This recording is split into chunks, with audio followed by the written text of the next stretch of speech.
ముఖ్యంగా భీమవరం మాజీ ఎమ్మెల్యే గంధి శ్రీనివాస్ గారు పవన్ కళ్యాణ్ గారు అపాయింట్మెంట్ ఇస్తే 13 మందిని తీసుకొస్తానని కూడా వార్తలు వస్తున్నాయి. అదేవిధంగా రాయలసీమలో రెడ్డి సమాజం సంబంధించిన వ్యక్తులు కొత్త పార్టీ అన్నట్టు కూడా ఈ రెండు విషయాలు సోషల్ మీడియాలో విపరీతంగా తిరుగుతూ ఉన్నాయి. కాబట్టి ఏం చెప్తారు సార్?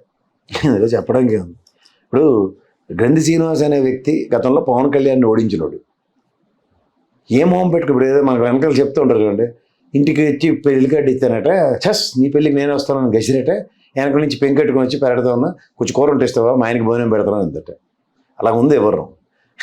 నీకు దిక్కులే, ఈసారి ఓడిపోయావు, పార్టీకి దూరంగా ఉన్నావు, ఇన్ఛార్జిని కొత్త పెట్టారు, అక్కడ పని చేస్తున్నాడు అతను, నీకేమో ఉల్లంగట్లే, మళ్ళీ 13 మందిని తీసుకెళ్ళి యాడ్ జాయిన్ చేస్తావు. వాళ్ళకే దిక్కు తీరువ తెన్ను లేకుండా ఉంది ఆ పార్టీ. జనసేన పార్టీ ఏమైనా కన్స్ట్రక్టివ్ వేలో స్ట్రక్చరల్గా బూత్ కమిటీలతో సైతం ఉండి మీ ప్రజెన్స్ లేకపోతే అక్కడ ఏమైనా తెరబడిపోద్దనా? భీమవరం మళ్ళీ రేపు పొద్దున అక్కడ మా వర్మగారు కనుక పేటాపురంలో గట్టిగా నిలబడ్డాడంటే భీమవరం నీ నెత్తికి వస్తాడు. అట్లే రాజకీయ క్షేత్రంలో పోరాటం చేయడానికి కూడా ఆరాట పడవలసిన దౌర్భాగ్య స్థితి వస్తుంది పవన్ కళ్యాణ్ కథలు తిరిగామంటే. ఎందుకంటే నియోజకవర్గం అతనికి లేదు, గతంలో ఓడిపోయిన దగ్గర నేను ఇప్పుడు గెలిచి చూపిస్తానని చెప్పి నీ నోట్లోనే పెట్టుకుంటే అక్కడ నిలబడ్డాడు అనుకో, నువ్వు జాయిన్ అయిన పాపానికి నీ పరిస్థితి మిస్టర్ శ్రీనివాస్ గ్రంథి. ఈ కూడా దిక్కులే నువ్వు 13 మందిని తీసుకెళ్ళి సామర్థ్యమా? ఎవరున్నారు అసలు అంతా? పవన్ అపాయింట్మెంట్ ఇస్తే కలుస్తానట్టు మాట్లాడుతున్నారు. అంటే నీ అపాయింట్మెంట్ ఇస్తే అయితే గీతే అయితే ఇప్పుడు ఎవరు ఎందుకు మాకు ఎందుకు అపాయింట్మెంట్ ఇవ్వట్లే? విషయం లేదని రాజకీయ ప్రత్యర్థిగా నిన్ను చూస్తున్నాడు అన్న విషయం తెలుసుకోకుండా నేను ఇంకా నీ వెనకాల తిరుగుతానన్న వార్తలకి కన్నించి ఒక ప్రెస్ మీట్ పెట్టి గట్టి చెప్పు. ఓడిపోయాం, పడ్డోడు ఎక్కడ, నువ్వు భీమవరంలో ఓడిపోయి వెళ్ళి దుబాయ్లో గెలవు కదా, భీమవరంలో నిలబడితేనే గెలుస్తావు. మళ్ళీ అది నీ లోకల్ సామర్థ్యం. లోకల్ సామర్థ్యం లేనాడు పవన్ కళ్యాణ్ వెనకాల తిరుగుతున్నావు అంటే నీకు ఎంత బుర్ర తొక్కుతానో ఆలోచించుకోసారి.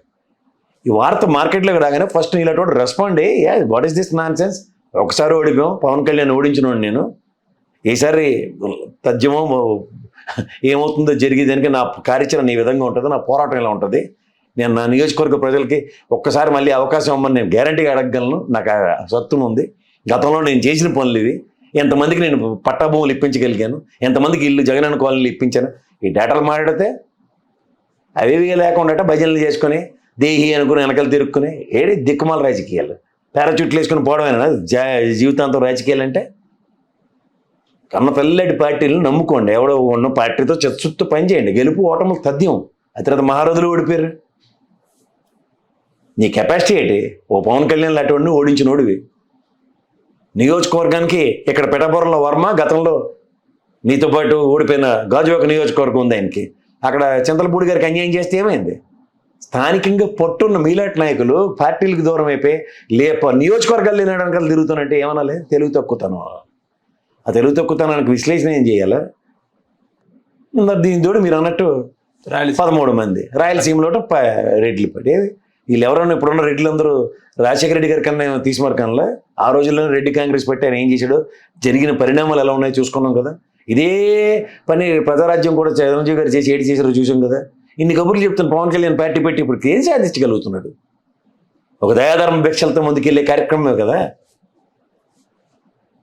ఏముంది కొత్తగా ఏం కొత్తతనాన్ని ఊడపొడి చేసే ఇక్కడ ఎజెండాలు ఏముంటాయి?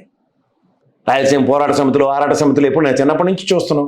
ఏముంది మీకు రాయలసీమలో కాకుండా కొత్త ముఖ్యమంత్రి ఎవరిని చూపించండి మాకు, ఒక మంజీ గారిని తప్ప ఎవరిని చూపించండి. అక్కడికి పివి నరసింహరావు గారు కూడా తెలంగాణ బిడ్డైనా నంద్యాల నుంచి గెలిపించుకున్నాం కదా.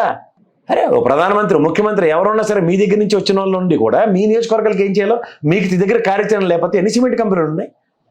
అక్కడ పరిస్థితులకు అనుగుణంగా ఎన్ని కంపెనీలు వస్తున్నాయి? అనంతపూర్లో కియా మోటార్ చంద్రబాబు గారు పెడితే మేము ఎవరు కాదు ఇక్కడ పెట్టండి, ఉత్తరాంధ్రలో పెట్టండి, ఇంకోటి పెట్టండి ఎవడన్నా మాట్లాడాడే? జరుగుబాటు అంతా మీకే జరుగుతూ ఇంకా జరగలేదంటే కొన్ని సర్కమాస్టాన్సెస్లో ఎట్లాంటివి ఇవి ఉంటాయో చూసుకోండి. రాయలసీమ ఎత్తిపోతల పథకం, రాయలసీమ ప్రాజెక్ట్ ఎవరు అడగండి, మాకు అందరికీ డ్రీమ్ ప్రాజెక్టులే.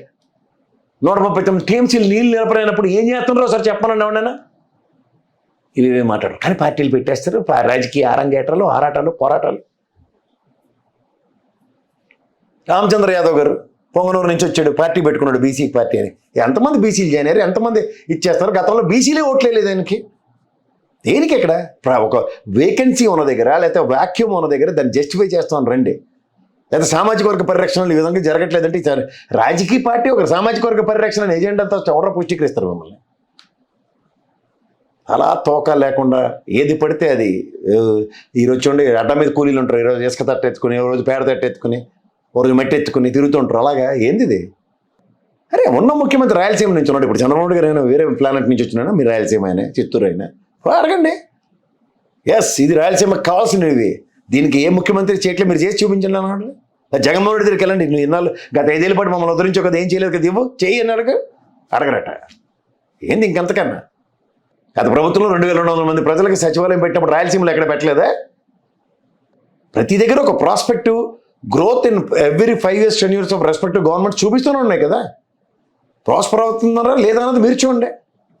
రాయలసీమలో వర్షాల ప్రభావంతో పంటలు చూసాం, కానీ 1-2 పంటలు వేస్తున్న ప్రాంతాలు ఎన్ని చూపించమంటారు మీకు? నేను తిరిగిన రాయలసీమ మొత్తం అంతా. ఉల్లి టమాటా ఇవన్నీ ఎక్కడ పండుతున్నాయి? కర్నూలు ఆ పరిసర రాయలసీమ కాకుండా ఇంకేంటి? దీని మీద మీ కార్యాచరణ లేదు, ప్రభుత్వం నిలదీసే కార్యక్రమం లేవి. అవి వదిలేసి పార్టీలు పెట్టుకుంటాం. పెద్ద రెడ్లు అందరూ, చిన్న రెడ్లు, ఎవరు మీరు అందరూ రాయలసీమ రెడ్లు అందరికీ కాపు అనే క్యాస్ట్ ఉంటుంది అక్కడ. ఇప్పుడు నేను మీకు రెడ్డి అనే సామాజిక వర్గం అయినాడు క్యాస్ట్ సర్టిఫికేట్ ఉంటుంది. మళ్ళీ వెళ్ళప్పుడు ఎందుకు రెడ్డి పార్టీ పెడతాం, కమ్మ పార్టీ పెడతాం, బేపరోళ్ళ పార్టీ పెడతాం, కోటోళ్ళ పార్టీ పెడతాం? ఎందుకు మాకు ఇవన్నీ? రాజకీయాలు మీ ఓన్లీ మీ కమ్యూనిటీకే చేస్తారా? ఈడ్చి కొడితే 4% కూడా లేరు, మీరు లేరు, కమ్మోళ్ళు లేరు. కానీ మీరే కదా రాజ్యాలు వెళ్తున్నారు. మీరు వేరేవాడు ఉన్నాడా? ఒక మంజీ గారు తప్ప, లేదా బిపి నరసింహరావు గారు తప్ప చెప్పనండి సార్. వీటికి సమాధానం చెప్పరు. కేవలం అధికారమే పరం, అదే అధికారం మా దగ్గర ఉండాలి, ఇవే మాటలు. వద్దు సార్, చాలు. చూసామని నేను గాంధీ సీన్ అయినా సరే, రెడ్డి గారి పార్టీ కొత్త అయినా సరే చాలు సార్. రాష్ట్రానికి మమ్మల్ని ఉద్ధరించింది చాలు. అందరూ చేసింది అంతా అందరికీ తెలుసు. ఎంతమంది క్యాబినెట్లో రెడ్డి మంత్రులు ఉన్నారో గత ప్రభుత్వంలో చూసాం, రాజశేఖర గారి గవర్నమెంట్లో చూసాం, చంద్రబాబు గారి గవర్నమెంట్లో చూసాం, అంతకన్నా ముందున్న గవర్నమెంట్లో చూసాం, కోట్ల విజయభాస్కర్ రెడ్డి గారు నీతి నిజాయితీ గవర్నమెంట్ కూడా చూసాం. ఏమిటి సాధించాం? సస్టైన్ అవుతుందా ఏపీలో కొత్త పార్టీ? ఎక్కడ అవుతాయండి? వాక్యూమ్ ఉంటే కదా. ఏముంది, లీడర్లు ఎవడన్నా కొత్త సామాజిక వర్గం పరంగా నేను యోధుడిని నా నియోజకవర్గంలో ఈ సామాజిక వర్గ పరిరక్షణకు ఇప్పుడున్న పరిస్థితుల్లో ముద్రగడ గారు, లేకపోతే హరిరామ్ జోగి గారు, రమేష్ గారు, రాము గారు, ఇలాంటి వాళ్ళని నేను చూశాను. ఆ సామాజిక వర్గంలో వాళ్ళకే టికెట్లు ఇవ్వక వాళ్ళు చెప్పిన మాటే సామాజిక వర్గాలు విన్న పరిస్థితి అక్కడ చూసాం. ఎక్కడ ఉన్న వాళ్ళు ఏముంది, ఈ రెడ్లు ఇటుపోయి మా అయితే రెడ్డి పార్టీలు బెటర్ కాబట్టి అటు నిలబడి కొత్త వాళ్ళు ఎవడొస్తారు రాజకీయ అరంగేటర్లో?